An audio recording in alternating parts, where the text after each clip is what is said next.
This is Black Writers Read.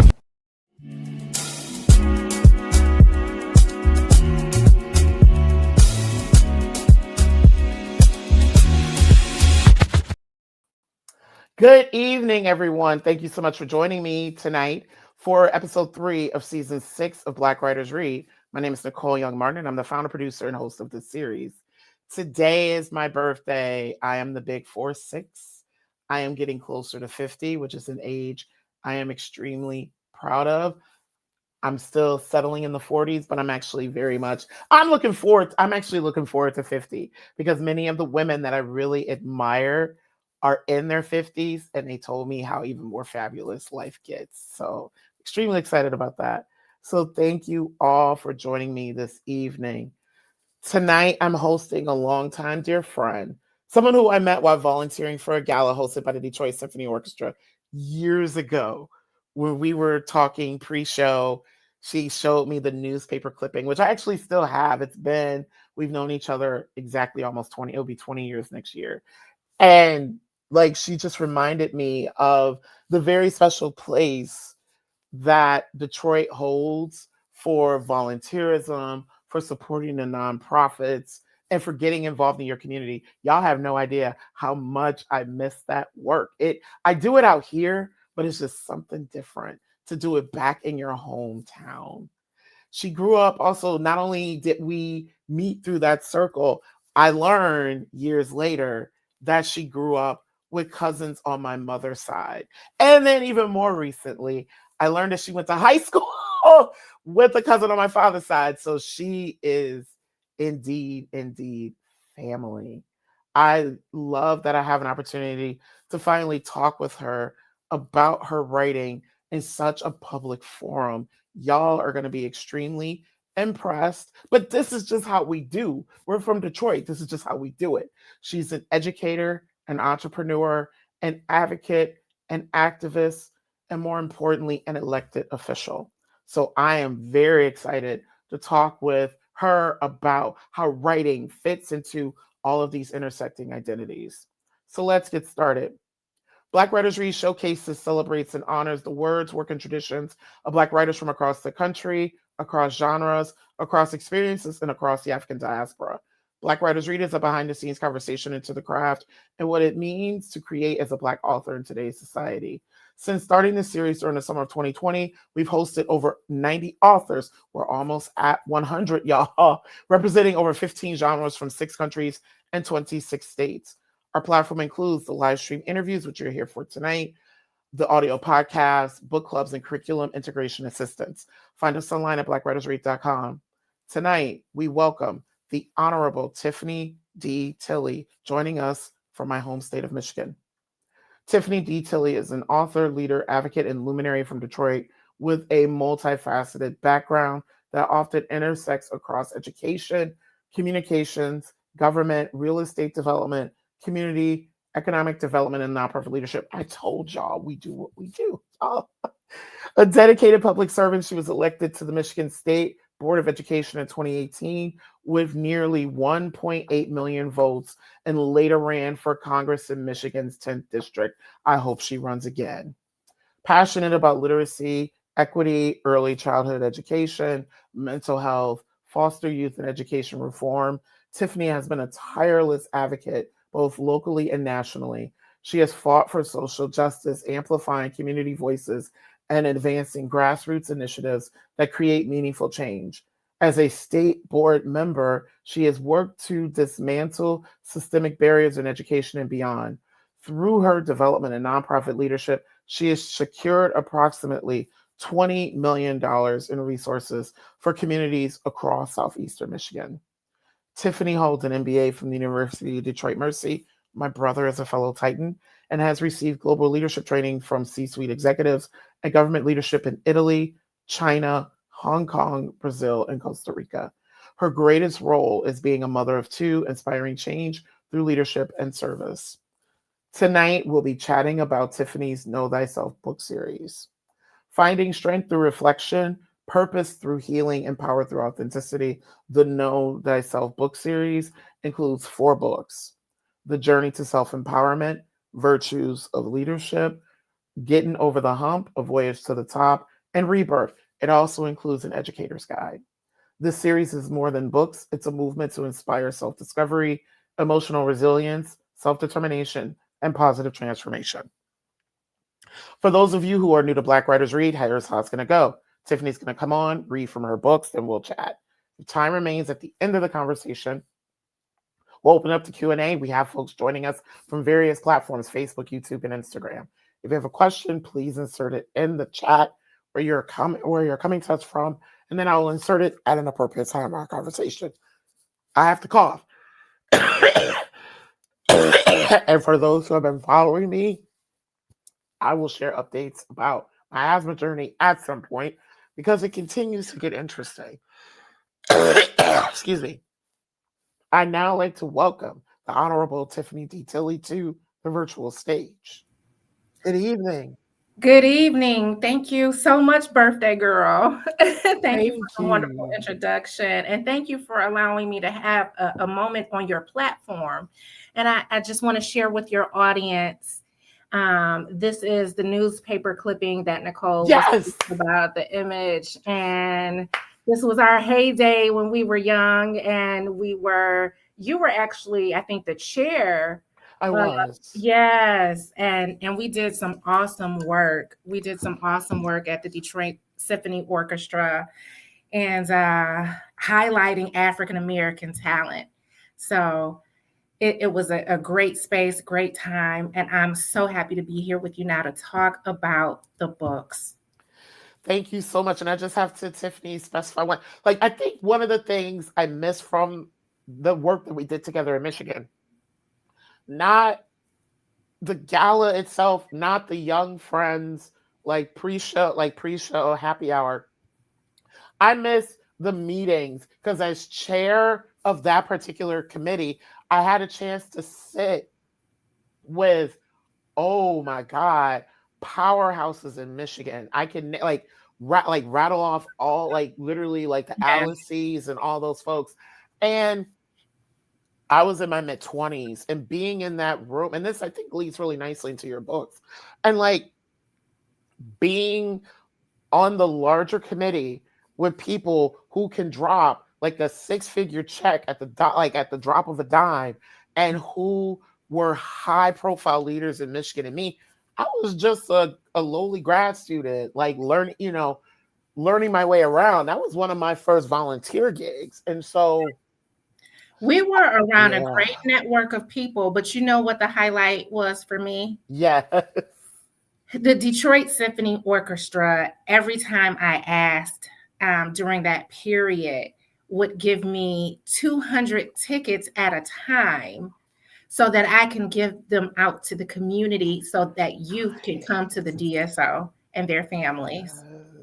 People that normally would not get that exposure. That was a highlight for me. Yeah. And it's so interesting, but it's folks, I had Tiffany, I've known you through many different iterations of activism in Michigan. And I love that it's gone. I remember Detroit, Dearborn, and as you were branching out, working towards the state house, oh my God, I haven't had an opportunity to thank you and congratulate you for doing that work. It's just been beautiful watching you take your steps. And I really hope that you run for Congress again, because there's very few of us that do. And this is a moment where it has to happen. It has to. And we don't have African American leadership in Michigan. So it's important for our state. It's as important as it is for our country. Yeah. So on that note, I'm going to turn it over to you to read, and I'll be back to chat. So happy reading. Thank you. So the first book that we're going to get into, I'm going to read some of the prefaces of the series. This is Know Thyself, Part 1, A Journey to Self-Empowerment. Starting your journey. Change your thoughts, change your life. The hardest thing to change is a mindset. our minds become comfortable with what we establish as the norm. Even when we know that something is better for us, our brain tells us to stay with the norm, with what we have become accustomed to and comfortable with. Unless there is an external occurrence to promote change, giving someone a powerful epiphany, they will more than likely stay with the same train of thought that they have always maintained. Sir Isaac Newton named this phenomenon inertia, which is a resistance to change. His first law of motion states an object at rest stays at rest, and an object in motion stays in motion, with the same speed and in the same direction, unless acted upon by an unbalanced force. You direct your thoughts, and they will go in the same direction unless you decide to take another direction. Sometimes this will take a small amount of effort on your part, and sometimes it will take a large amount of effort. However, in every situation, an effort must be made in order to make a change. Psychological inertia. The psychological meaning of the word inertia implies an indisposition to change, a certain stuckness due to human programming. It represents the inevitability of behaving in a certain way, the way that has been indelibly inscribed somewhere in the brain. It also represents the impossibility as long as a person is guided by his habits of ever behaving in a better way. In order to change your life, you are going to have to accept and embrace change and understand that just because something is comfortable doesn't mean it's what's best for you. The norms you have established over time and become accustomed to are probably what the people around you have always done. If you want something different, you are going to have to do something different. Before you can do something different, you have to see something different. Immerse yourself into a different environment, an environment that can help shape you into the person you want to become. Spend time with people who are achieving the things you want to achieve. Be open-minded and don't allow fear to keep you from reaching your greatest heights and learning your greatest depths. Some people never reach their full potential because they let negativity hinder their progress. Things like fear, bitterness, unforgiveness, and not taking the time to really understand who you are or your life's purpose keep you from reaching amazing heights and finding your greatest strength. Without knowing your purpose, you will miss the mark. The exercises in this book are designed to empower you to reach your deeper capacity and enrich your journey. Open your mind to change and embrace it. Your journey is so special, beautiful, and intriguing that no one can take it but you. One step at a time, each chapter of this book is going to assist you on your personal journey to empowerment by introducing you to new concepts, breaking down negative ones you may have already learned, and providing activities that will help you on your journey to self-empowerment. It will take a lot of work and open-mindedness in order for your journey to be a successful one. Time will pass whether you put in the work or not, but hopefully you will make the choice to not waste time. Here is your opportunity to develop and grow so that as time passes, you can begin to enjoy the fruits of your work, which will include living a more fulfilled, healthy, well-balanced life. These experiences will transfer over to your relationships and enhance your interactions. Your level of understanding will expand, and your inner self will not only surface, but thrive. So that is the preface to part 1. We'll get into part 2. This is Know Thyself part 2. Virtues of leadership. Now, I talk a lot about different leaders. I use current and historical figures. I use figures in Michigan and nationally and internationally to examine their leadership styles.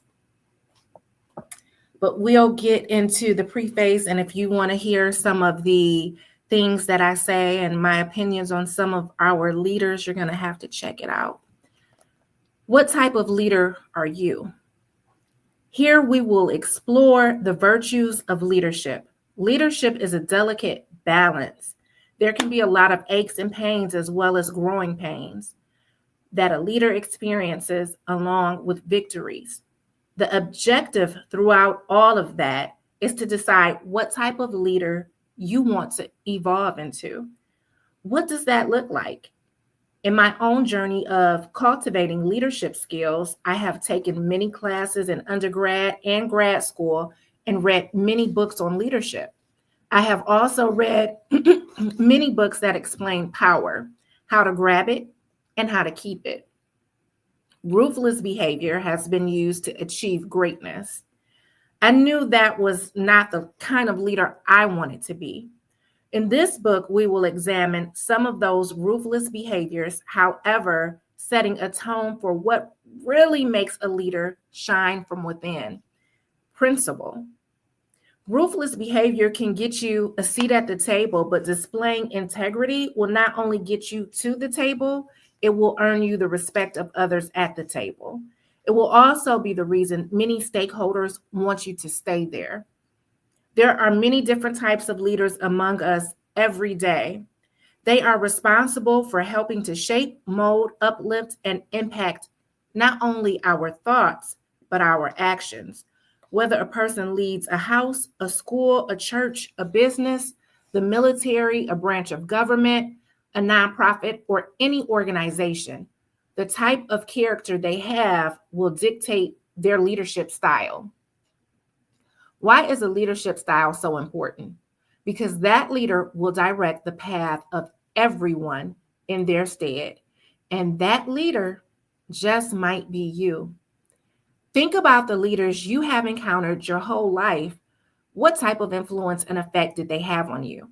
How did they respond to the leader's attempts to mold you? Were you open and receptive? A leader can encourage you to be better, motivate you to the next level, or tear you down. What you glean from a leader all depends on their leadership style and your mindset. This book builds upon the first in this series, A Journey to Self-Empowerment. It is imperative that a leader is self-aware, understands their strengths, weaknesses, and mindset, and that there is a clear vision to map out and achieve goals. You cannot effectively lead someone else and understand who they are until you have a grasp on who you are. This book will help you answer these questions. Who are you? What makes you tick? What motivates you? How do you motivate others? What type of leader are you, or what type do you want to be? What type of character do you have? What virtues do you possess? While there are numerous leadership styles, here are a few to note that will be explored throughout the book. So we go into the leadership guide, and then this section ends with the ego, friend or beast. Being a leader is a huge responsibility. With this role, in any capacity comes power. The power to influence, to negotiate, to dictate, to extend grace. Power can become very intoxicating, but having power is not the problem. The ability to effectively control it and maintain others' best interests instead of just your own can be the problem for some. From the usher who is overly bossy to the lunch lady who is a complete control freak, or the president of the United States ranting on tweets. With power comes ego. And ego, if not kept under control, can become divisive and destructive. The more power that person has, the bigger the path of destruction. Ego itself isn't a bad word. It isn't an evil beast to keep imprisoned under lock and key, or is it? On second thought, it can be. Like a rock star who simply wants his favorite treats backstage before his concert. He wants only red M&Ms and every other color has to be picked out from the package. Special water has to be shipped in from the Nile. There have to be ladies fanning him and a live orchestra has to play to help him with his anxiety. On top of that, there are no dancers on stage, so the focus can only be on him. And there has to be an after party in his hotel room, which gets trashed. But he shouldn't have to pay because, well, he's him. Everyone else would think, what a huge jerk, even if no one said it. It could be like that, right? Or maybe even a young man who decides to join the military. Before he decides to serve, he experiences several hardships. First, his mother dies of cancer, which would understandably be hard for anyone. He is deeply saddened and keeps a sentimental photo of her in his pocket. After getting over the devastation, he decides to delve into his love of art to further develop his natural talents and applies to art school, but gets rejected twice. This young man faces disappointment after disappointment. Inside, he is dealing with depression, rejection, and anger. Despite his frustrations, he still attempts to find his place in the world. He has another epiphany and decides to join the military. Not the ideal candidate. This person is not what will come to mind if you think about a soldier. However, desperate times call for desperate measures. And they needed anyone they could get, so they accepted him. During this time, he finds his wings and rises in the ranks, even wins an election to become the head of a political party. He becomes quite the leader. However, he uses his influence to incite intolerance, racism, and hate. The government considers his actions treason, and they throw him in jail for 5 years. 10 years after being released, he is named Chancellor of Germany, leading the Nazi Party, and becomes the dictator of Germany. His ego tells him that he is better than a whole race of people, that he can lead his countrymen in the destruction of the Jews, and that no one can stop him. It led him to believe he was right and the world was wrong. His actions led to a bloodbath during the Holocaust and World War II. Devastation swept over the earth with the deaths of approximately 6 million Jews during the Holocaust and 60 million people during the war. 3% of the world's population at the time. Maybe sometimes the ego can be like a beast that needs to be locked in a cage after all. Actually, the ego is pretty important. It makes you who you are. It helps you to be confident, decreases your fears, and compels you to meet your goals. A healthy ego drives students to excel, athletes to compete, entertainers to perform, and CEOs to increase their market share and bottom line. It is only when an ego is unhealthy that it pushes one to be self-absorbed, power-hungry, and careless. There are numerous attributes and perspectives that any great leader must possess in order to exhibit the virtues of leadership. Let's explore some of these in our chapters. So, check out Virtues of Leadership, dive into it. We're going to dive into the preface for part 3 of Voyage to the Top, getting over the hump of Voyage to the Top.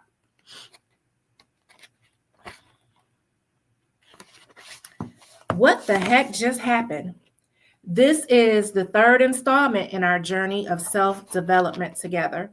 The thing about development is that it is not always on an incline. It is the same for success. They say that the people you see on the way up are the same people that you will see on your way back down. This lends us a friendly reminder to be both humble and kind. It is also a reminder that nothing stays the same. everything changes. Life has its ups and downs. Things can feel like life is going great. You are on a great track. You are winning at your goals. But sometimes that track can get derailed. With the right routine and proper balance, life can run smoothly, almost as if we're on autopilot.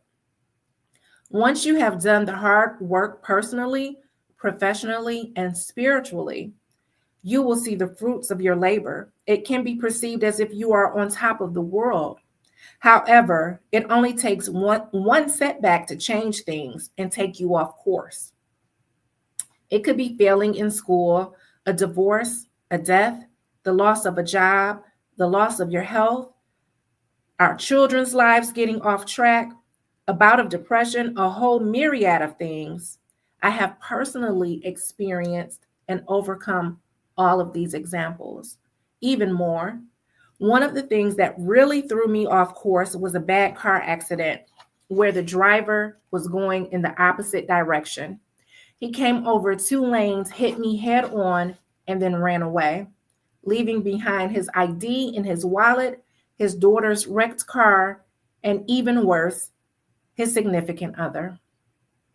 His daughter had no insurance, and both of our cars were totaled. Thank God I had full coverage insurance. In fact, the next day would have marked 2 full weeks owning my new Mercedes SUV.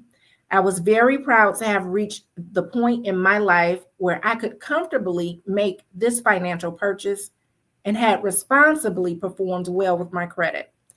Little did I know when I was eagerly signing the paperwork at the dealership that my life would soon take a drastic turn. But I also happened to be buying one of the safest vehicles on the road.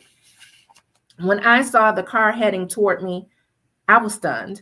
The split second before impact, I thought, this was it. In that moment, I believed that this would be the moment and manner that I died. Initially, after the impact, my first thoughts were, I made it. I am alive.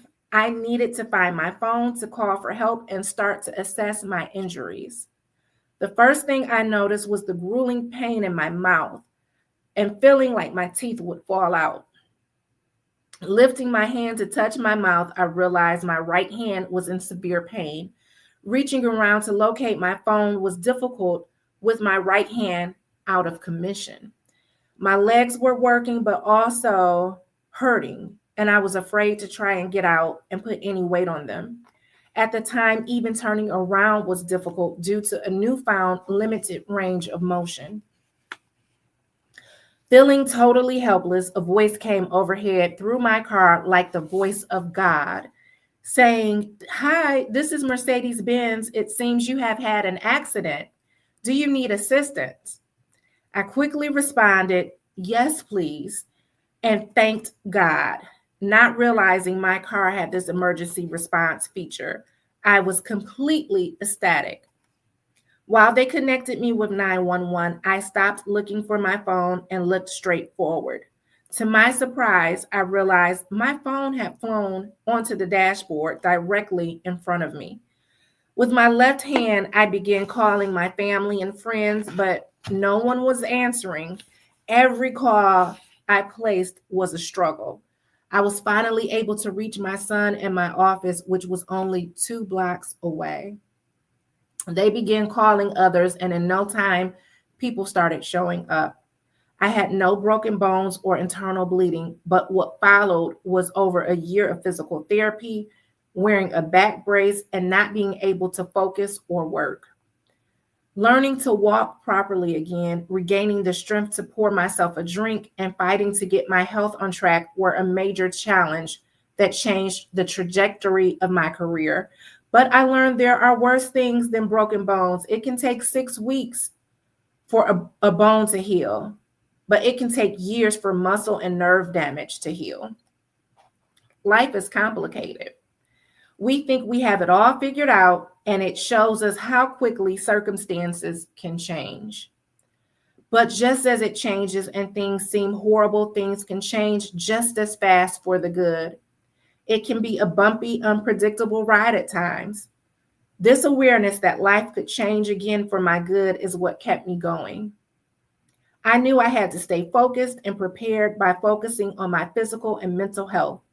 My days were filled with both physically and mentally conditioning myself. I also knew that in order for my body to be in the best position to heal, I had to create an environment of total peace.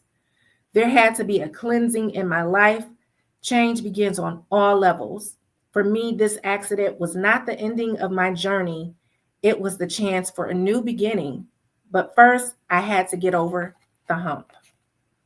If you need to get over the hump, you need to get this book. The last book in the series is Rebirth. So you're getting over the hump, then you need to get into a new beginning once you get over the hump. Everything dies, but to be reborn is truly a gift. Rebirth is powerful, encompassing a change of perspective, mindset, and balanced energy. Letting the old parts of you die, allowing parts of your life that you have outgrown to slip away for a more redeveloped, refined version of how you want to show up in the world is priceless. There is usually a prompt for this promotion and growth. It is usually after going through something in our lives that has put us on the precipice for change that we seek it. Something sparks the desire to start anew. Sometimes before we even realize it, pain, damage, trauma can cause us to sink into the depths of being shattered by a broken heart or broken spirit. Out of that wreckage and the desire to survive it is the catalyst for being reborn. Finding the strength to get and stay on the path takes us through an amazing journey. In order for a rebirth, you have to look at yourself in the mirror and purge everything that is not a reflection of who you desire to be. This is not easy. It is a painful refining, accepting parts of you that are hard to look at and facing the pain that life has inflicted can be agony.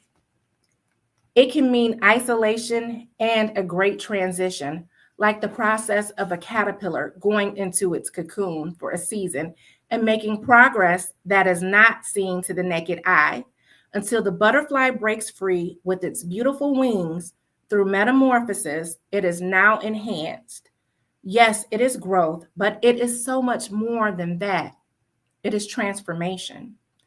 Finding the ability to be happy with who you have become during and after the work that not everyone is willing to do is an inside job that reflects tremendously on the outside. It creates a glow that is apparent. Once you do the work, you will be better equipped with the tools to attract the things you want and the life you want. My rebirth came after fate interrupted my life with the accident. You see, in order for there to be a rebirth, things first had to die. Almost every aspect of my life was interrupted. It is as if the universe was tearing everything down and ripping everything away. Overwhelmed, scared, and curious about what life was doing, I had no control over what was happening. So I leaned into it instead. At that time, my career ended. I moved, changing my environment. My vehicle changed. My physical health had declined.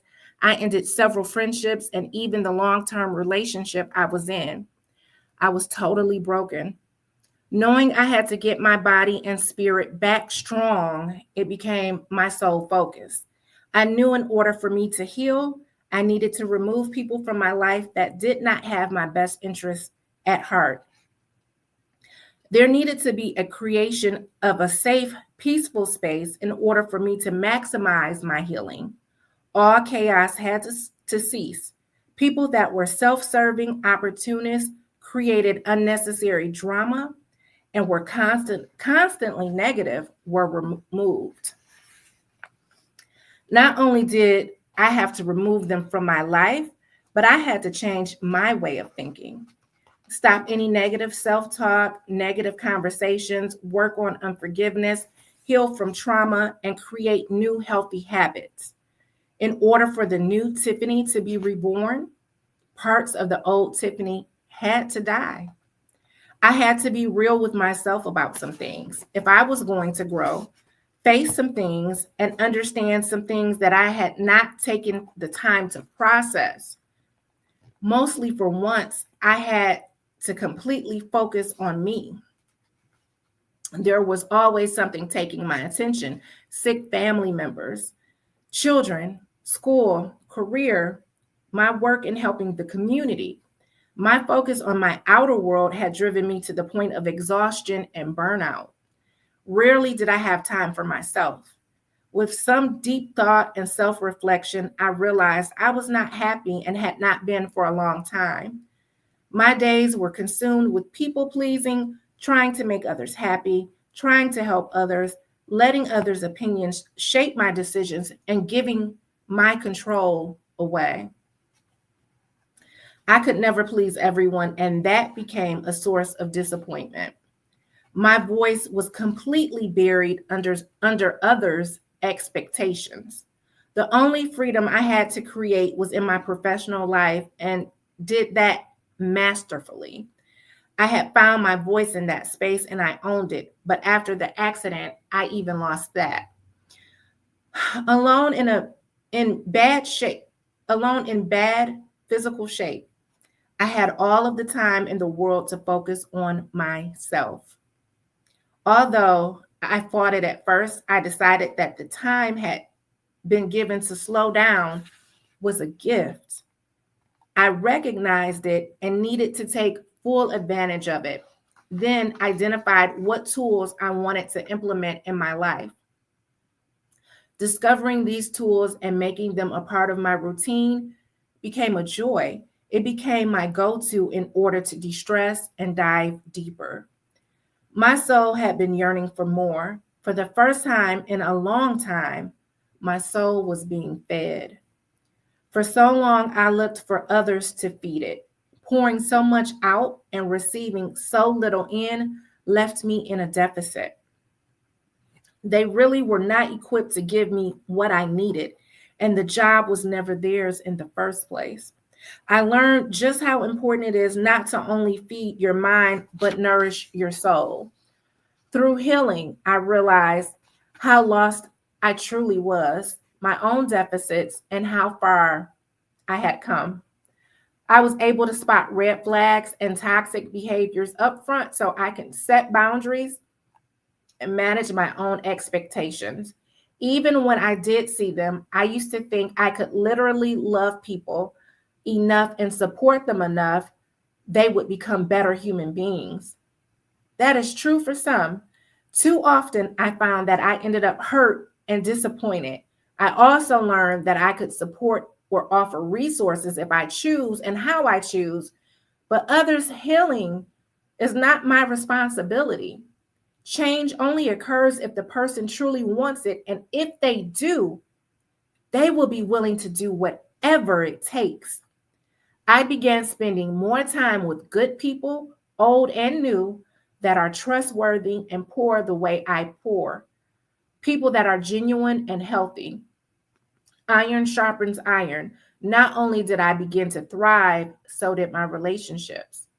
I thank God for taking me through this journey and allowing me to share it in parts to help you through yours. This journey has led me to happiness, joy, peace, and love. I have found balance, ease, and self-alignment and alignment. My rebirth has created riches, the wealth of a healthy body, mind, and spirit, as well as relationships. That is what I wish for you as you finish the final book in this series, Salah. At the end of each chapter, each book has 6 chapters. At the end of each chapter, you will have activities to do, affirmations to do, This is really not about my journey. It is about me helping you walk through yours.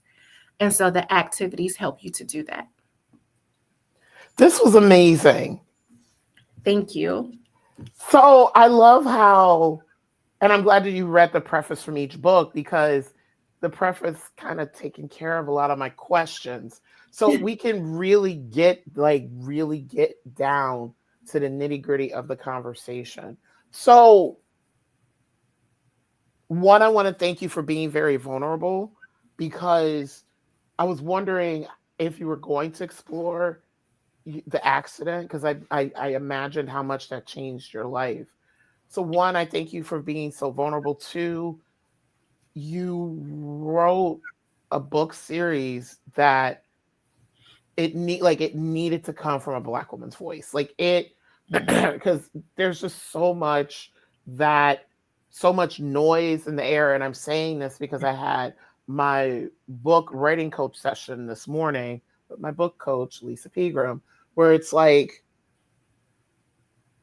why do Black women specifically have to be the strong Black women all the time and have to play kowtow to all of these different people? We have to make so many people happy and all these things.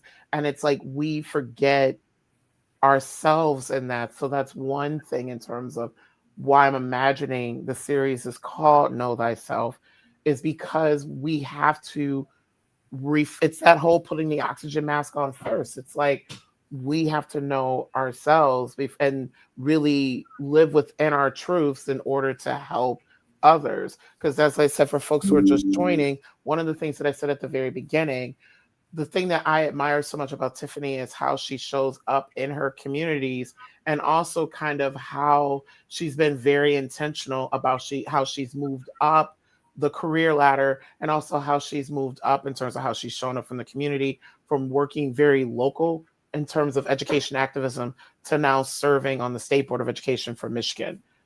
And all of that, I'm like, you can't really show, even though you're putting yourself out there very publicly, you can't really show up for yourself because of how you have to show up for so many other people in those roles. So the first question that I'm going to ask you is,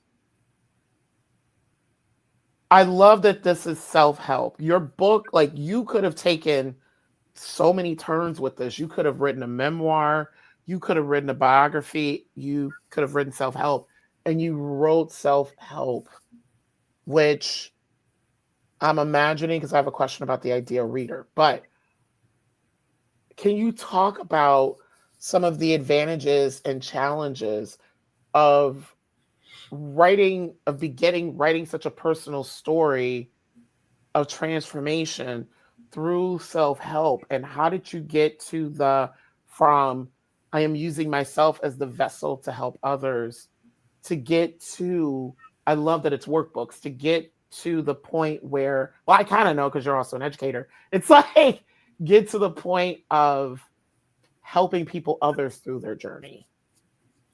So it's a lot of levels. I've been writing since I was 6 years old. My mom told me when I was little, I wanted to be a star, and that became my nickname when I was a baby. I wanted to be an actress, a model, and director, and dancer, whatever. My mom said when I was 6, and they realized that I could read because of an assignment we did in school, she said, "You're not going to do any of that. You're going to be a writer."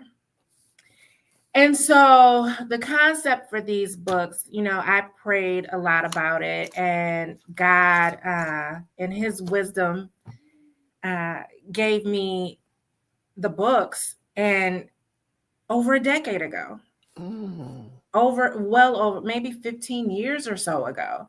It may have been longer. It was a long time ago.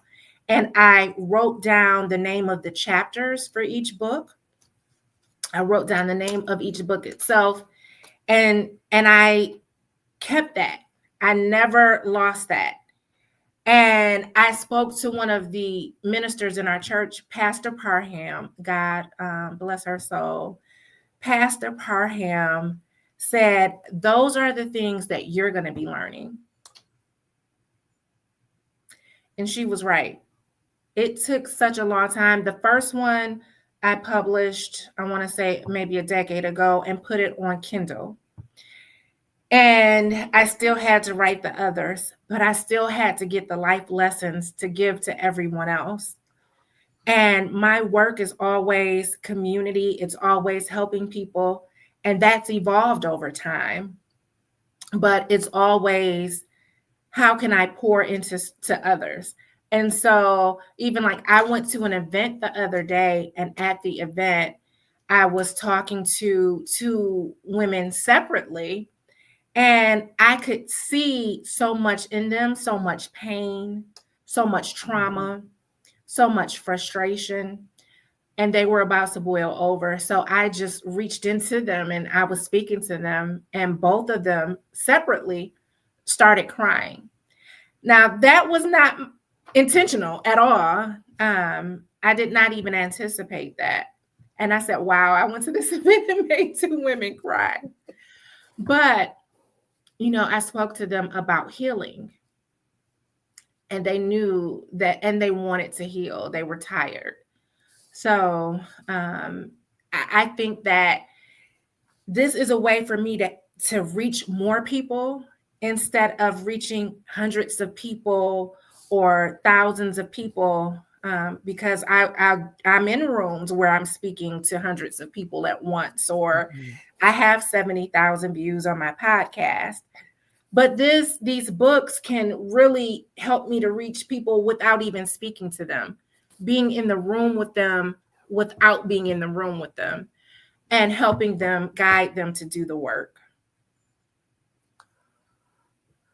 With that in mind, who is your ideal reader and why?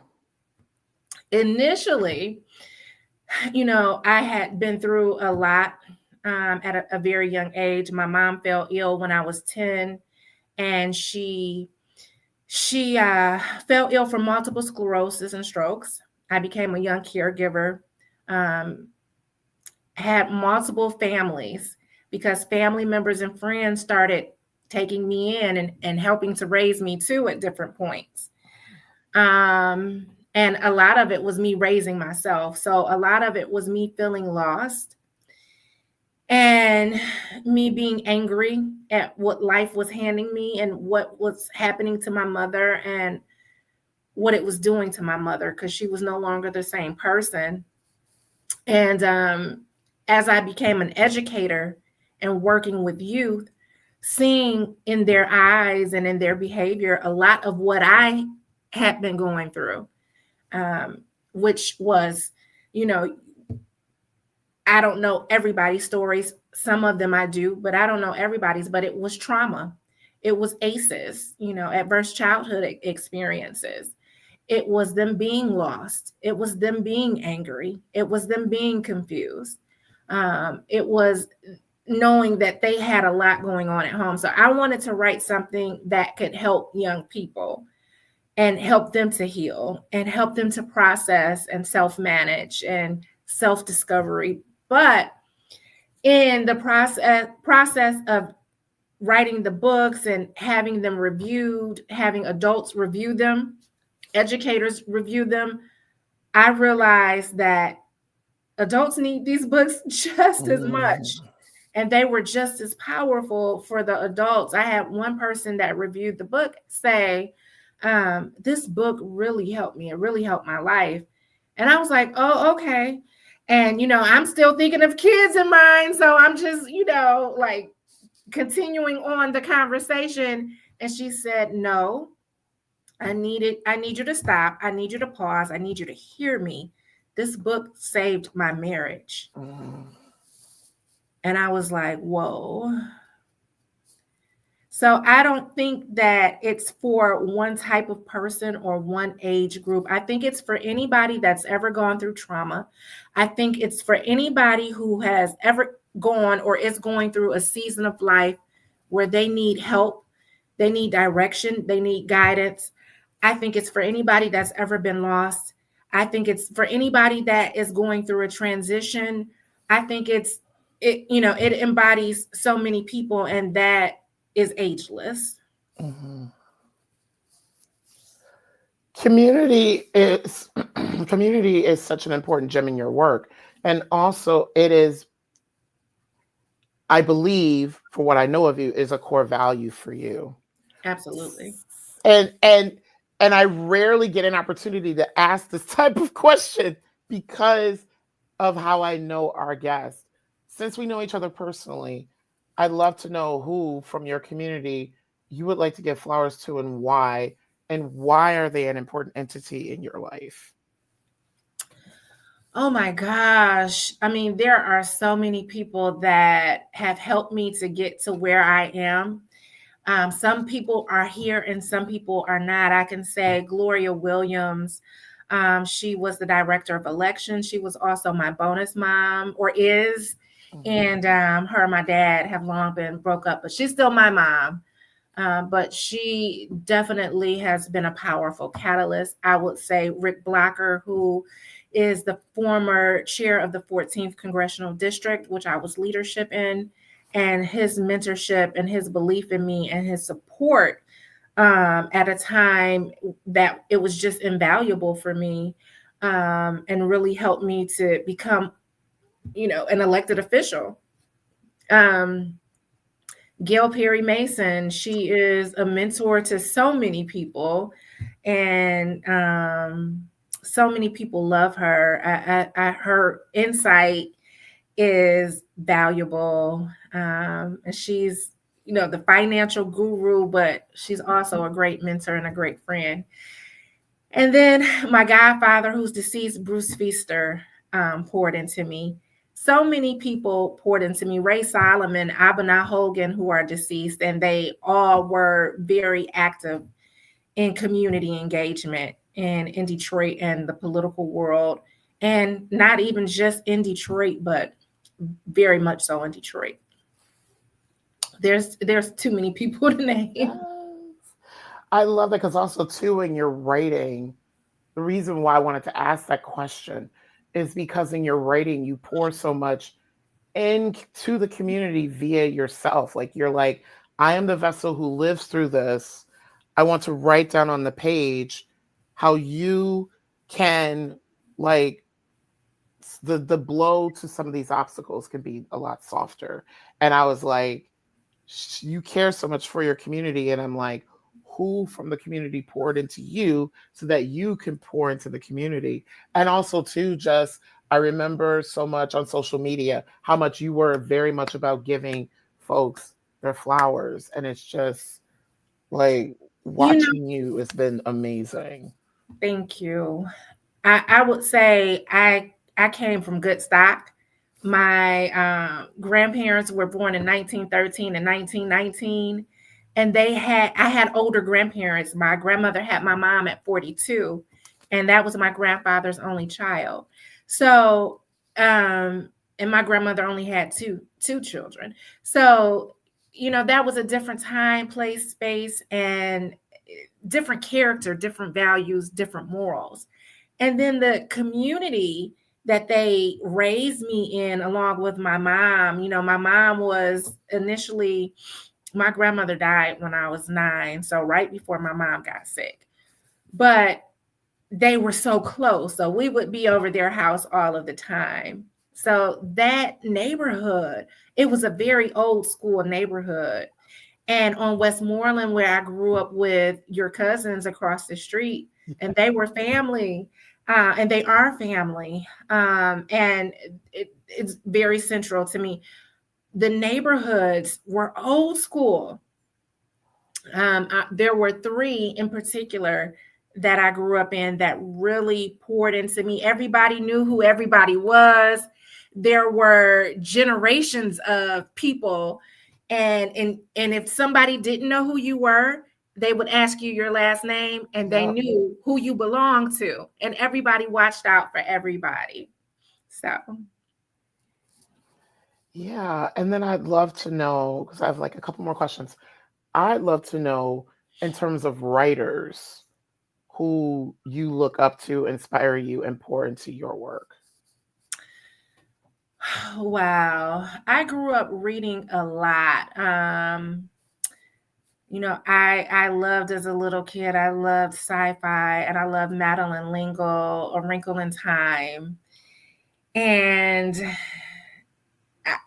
that piece, I don't know, has always, I know it was a childhood book, but that was always powerful for me. And then I used to love to read Langston, Zora Neale Hurston. I loved Shakespeare. We had the whole collection. So I love to read. I started reading at 3. I can't even remember everybody that I have read. A Purpose Driven Life. I love that book. Don't Sweat the Small Stuff. Paul Calejo. I don't know if I'm saying his last name correctly, but there are so many books, so many good books. I never would have imagined you a sci-fi reader, but now knowing like now knowing it makes a lot of sense because you've always been somebody who always there's the stars, where there's the plains, there's the mountains, there's the stars.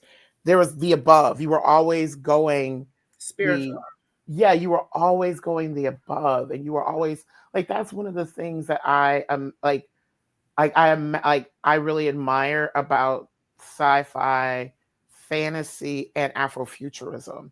Like there is this notion that the world in front of you is only as big as you make it.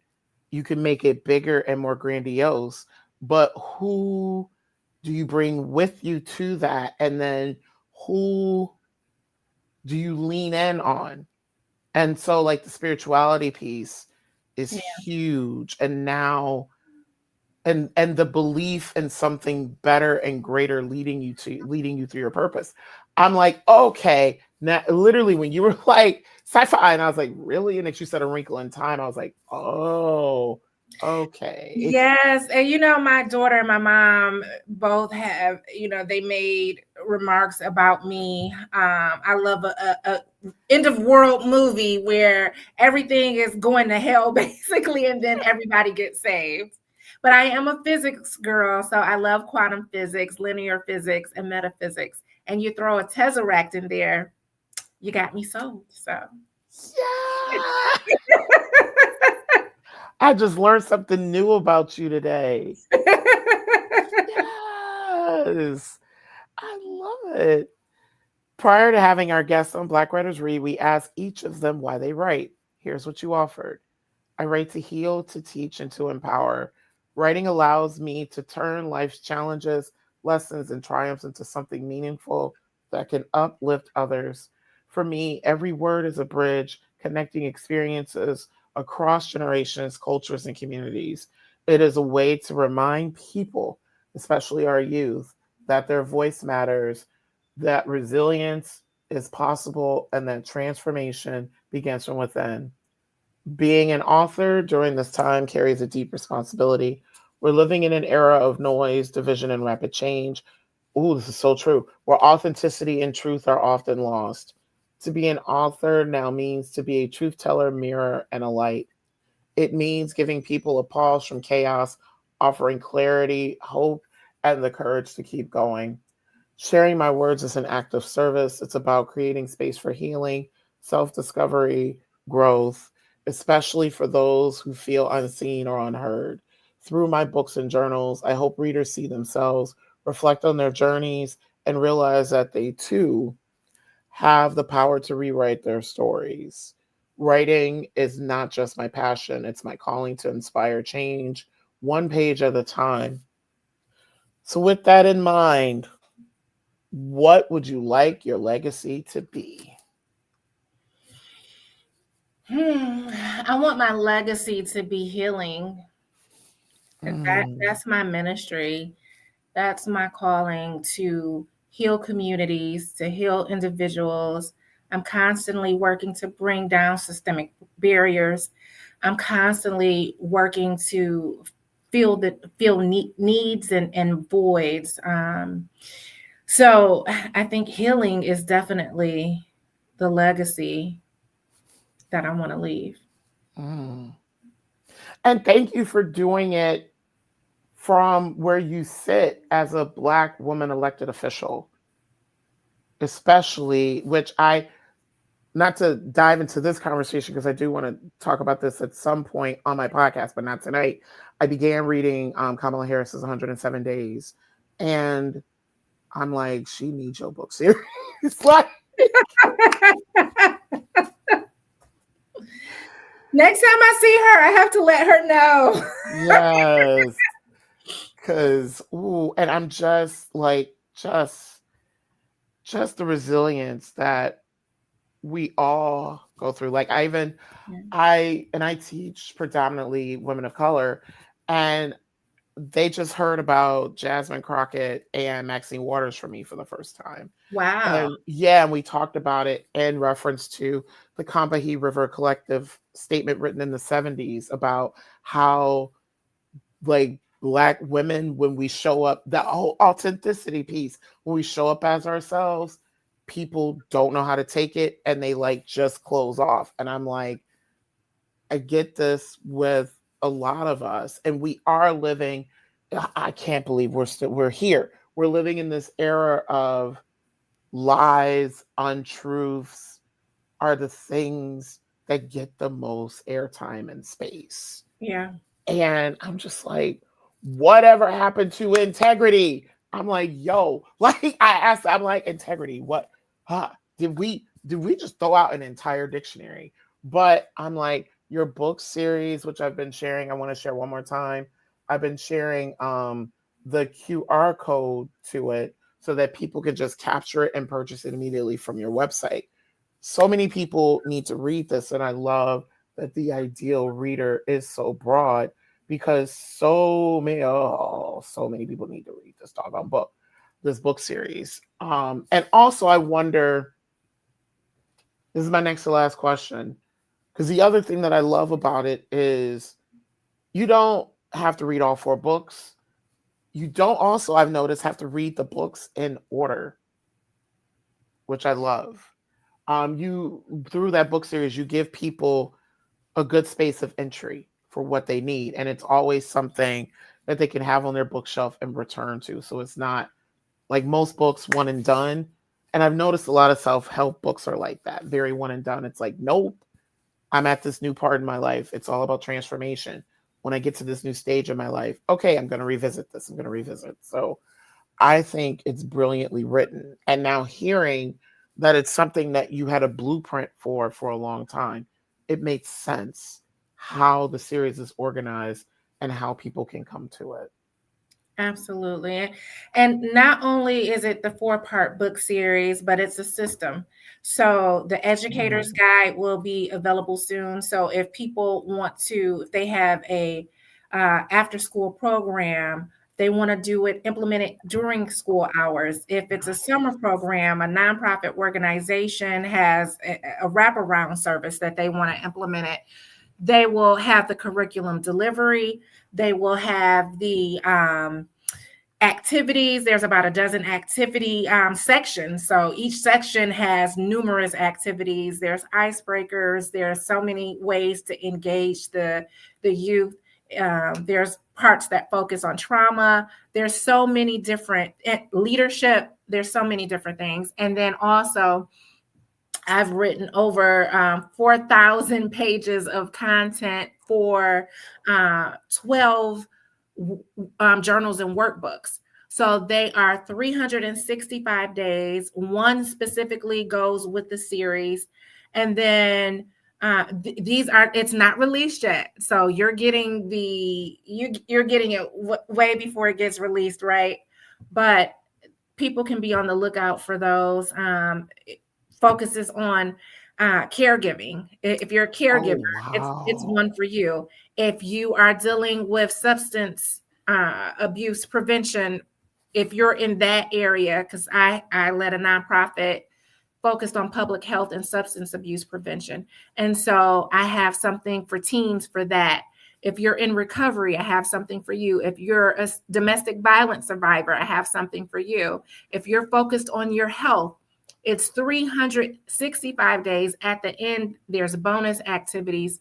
But what I really want to do is create real change and create spaces for real change. We're talking about changing your brain patterns and different things. That's not something that happens overnight. That's something that you consistently have to do, and you need support when, because it's growth is not linear. So you need support, and the books definitely do that. And again, it's very personal. It's you on your journey. So you're doing your activities. Nice. And I make it easy because people think it's a lot of work, but I make it easy. So it's very easy, very simple, but very impactful and powerful. Nice. So I'd like to close out our time together with what is next for you and how can the Black Writers Read community support you on this journey? So what is next for me? And my laptop is about to die. What is next for me is I'm the author, one of the authors of the year for the West Bloomfield Public Library, one of the authors of the year for Detroit Public Schools, community districts. And so really focusing on getting the books in more schools and in the hands of more organizations and individuals. That's really the focus for me and my podcast, Thrive and Rise with Tiffany. Thrive and Rise with Tiffany. So we're on YouTube. We also have IG. We also have Facebook. We also have TikTok. So we're on multiple platforms. Check us out. Yes. Tiffany, thank you so much for being here this evening, especially on my birthday. And I can't wait until we can get caught up like even more.